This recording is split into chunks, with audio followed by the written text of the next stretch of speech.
अस्सलाम वालेकुम नाजरीन। आज असा बना रहे हैं दही भल्ले। ये बड़े मज़ेदार बनने वाले दही भल्ले न।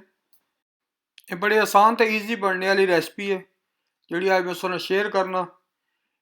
ये ओरिजिनल रेसिपी है जिहड़ी बाजारां च लभनी है।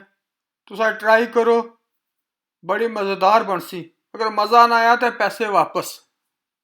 चटपटे दही भल्ले ज़बरदस्त बनने रेसिपी है।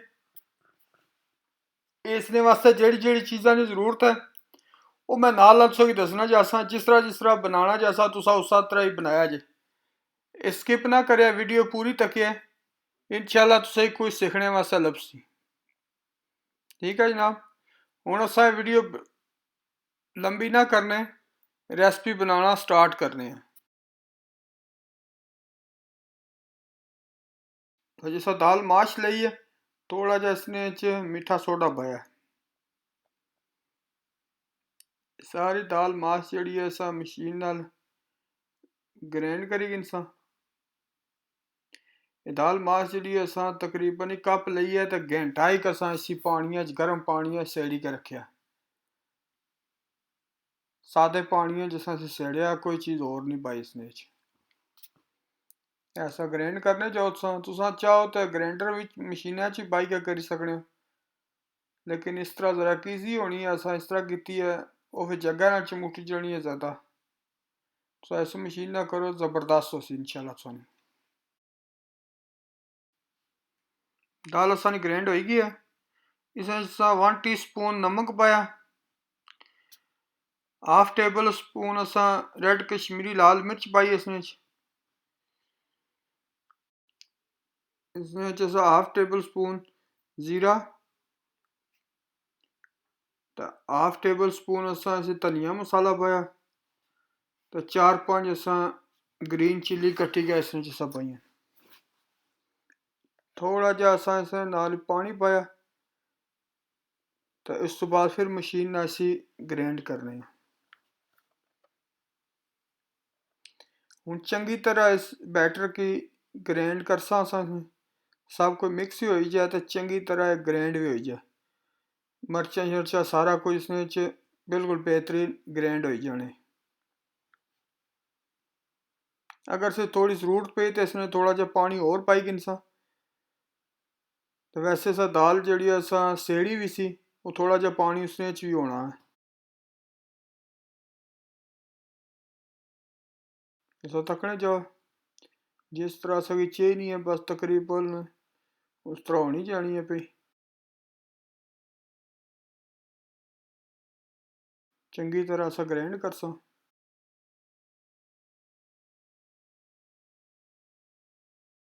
बस जिस ग्राइंड होनी जानी है पी।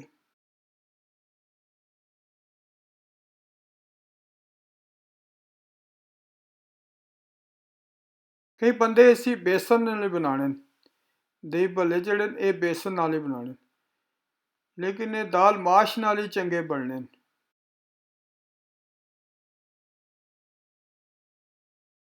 तुस चाहो तो दाल माश एक दड़े पहला राती सेड़ी के रखी सकने, लेकिन 3-4 घंटे पहला सेड़ी ओड़ फिर भी ठीक है। तको बैटर असाना इस तरह हो गया। बस तकरीबन इस कंडीशन में होने, ज़्यादा पतला भी ना हो तो ज़्यादा गाढ़ा भी ना हो, इस कंडीशन में होना चाहिए।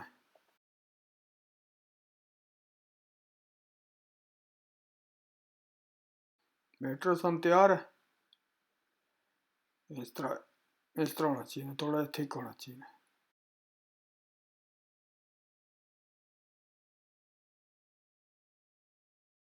कढ़ाई ली है, उसने तेल गर्म किया, तो थोड़े थोड़े जड़ा छोटे छोटे जड़ा ना चमचा इसने च बाहने फ्राई करसा। इन्हें जी मर्जी शेप होना आपू गोल हो जाने। ये थोड़े निके निके साइज सब पाया इसने भी चमचा थोड़ा थोड़ा बैटर के फुली के साइज डबल हो जाना। इसने तकी सकने हो, ये तरह तरह सब बाहने पे चाहे लास्ट सब तक इन्होंने साइज कितना बड़ा हो जैसी।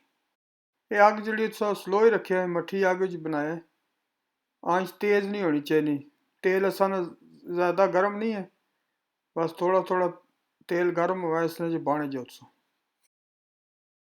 जरा खुला तेल है उसने चंगे बनने। ये जी कप दाल है इसने को 20 तो 25 ये भले बनी जाने। ये असा जी रेसिपी शेयर की है एक कप दाल नहीं है। इस तको कितना प्यारे जनाब लगने पे। इस साइड भी चेंज करो, थोड़ा थोड़ा कलर इन्होंने चेंज होना शुरू हो गया, गोल्डन ब्राउन जहा कलर अच्छा शुरू हो गया। ये आपको गोल शेप अपनी शेप ही आई जानी।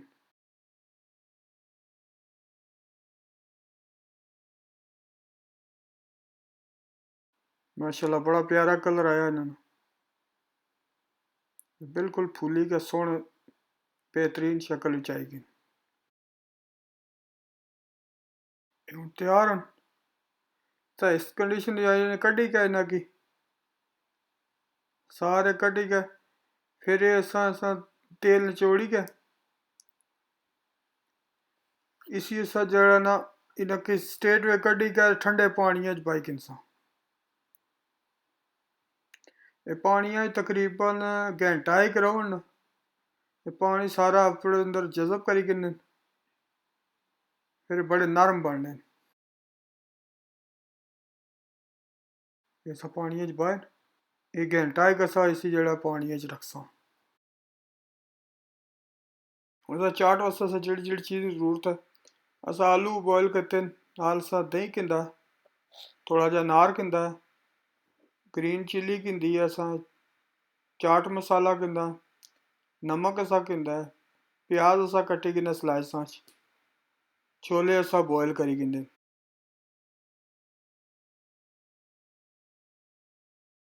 और सा पापड़ी किंदी है नाल ते इमली दी चटनी किंदी है। ते असें घंटा ही होई गया असी इन्हें की रखे हैं। अस बाहर कड्ढे ऐसा प्रेस करी के ये पानी इसने सा निचोड़ी किनो इन्हें पानी सारा कड्ढी किनसो, फिर ना बिल्कुल ड्राई हो जसन ये सारे ऐसा करी कि ना पानी कड्ढी किंदा। हूँ असा चाट बनाना शुरू करने हैं। भले सब बाहर डिश विच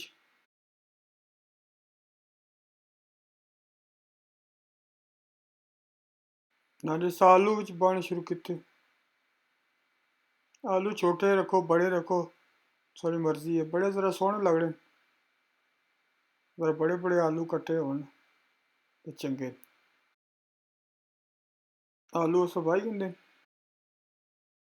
हूँ असें इसमें छोले जेह्ड़े बॉयल किते सन ओह् बिच पाने। इत्थों मर्जी है इसमें क्वांटिटी जितनी ज़्यादा रखो घट्ट रखो अपनी मर्जी नाल सो इसमें चीज़ां पाओ, जितनी जो चीज़ से ज़्यादा पसंद आओ ज़्यादा पाओ, जो चीज़ थोड़ी पसंद आओ उसे थोड़ी करी के सकते क्वांटिटी से। छोले सा भाई उस प्याज कट्टी सी स्लाइसां च, और स्लाइस जेह्ड़े कट्टे सन प्याज ने वो उसने पाने आप। ग्रीन चिली सी सकोल बारीक बारीक कट्टी असा थोड़ी सो भाई किनो, अगर सो नो पसंद करे ग्रीन चिली तो स्किप कर सकते हो ना पाओ सा इसमें, उसका टेस्ट बड़ा सोहना होना इसमें। इमली की चटनी है, इमली की चटनी जी मिठी चटनी है ये तुसा हमारी पिछली वीडियो तक हो तुसा इसना बनाने का तरीका उसने दसिया सा। ये बड़ी ज़बरदस्त बनने की चटनी है, तुसा ट्राई करो। इस दही भले पाई सकने हो, चाट पर भी इस्तेमाल कर सकने हो, समोसा चाट वास्ते भी यूज़ कर सकने। हूँ अस इसमें दही पाने, दही भलें दही ज़रा खुला जा पाया करो, दही भले दही होना, दही की क्वांटिटी थोड़ी ज़्यादा रखे करो, चटनी भी थोड़ी वल पाया करो। दही भले ज़रा जूसी ते चटपटे ही सोहने लगने, मज़ेदार होने, पर तुस अपनी मर्जी ने जितनी चीज़ पसंद करो जी घट्ट वध करी सकने हो। बहरहाल जो मज़ेदार बनने न जूसी होने चाहिए। ऐसा चाट मसाला बने उपर, चाट मसाला भी घट या वध तुस अपनी मर्जी ना करी सकने, इतना तुस ज़्यादा अगर चटपटा पसंद कर रहे हो ज़्यादा चाट मसाला पाओ, अगर थोड़ा पसंद करने तो थोड़ा पाओ, ऐसा नहीं अपनी मर्जी है। थोड़ा जहा नमक, चाट मसाले भी नमक होना तो तुस अपनी मर्जी है नमक थोड़ा ज़्यादा करी सकते, इसलिए पर थोड़ा जिहा दही पासा और वैसे दसिया दही भल्ले दही जरा उबाल होना चाहिए, थोड़ी जी पर इमली चटनी, थोड़ा जिहा प्याज ने पाई के जरा असा अनार छिले सी वो अनार ने थोड़े जे पाने उपर, थोड़ा जिहा खट्टा टेस्ट उसना खाने च बड़ा मज़ेदार है।